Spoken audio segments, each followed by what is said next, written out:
Hello বন্ধুরা, আজকে আমরা লাটিম আঁকা শিখব।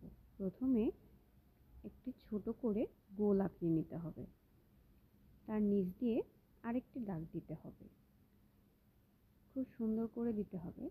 এখন তার মাথা থেকে আস্তে আস্তে করে আমরা নিচের দিকে একটু গোল করে নিয়ে যাব, ঠিক ডিমের মতো।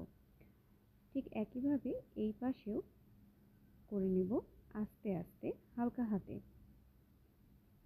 হালকা হাতে করলে যদি কোনো ভুল হয় তাহলে সেটা যখন আমরা রাবার দিয়ে মুছে করতে যাব তখন নিচে আর দাগ হবে না।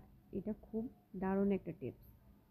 এখন নিচে লোহার যে অংশটা থাকে লাটিমে সেটা আঁকিয়ে নেব, ঠিক এইভাবে একটু ছোচালো করে। এখন সুন্দর করে চার সাইড থেকে আমি গাঢ় করে নিচ্ছি যাতে দেখতে সুন্দর লাগে। এখন ডিজাইন করার পালা। খুব সহজভাবে ডিজাইন করে নিতে পারি। এই যে আমি করছি ঠিক এইভাবে আস্তে আস্তে করে হালকা হাতে করে নিতে হবে।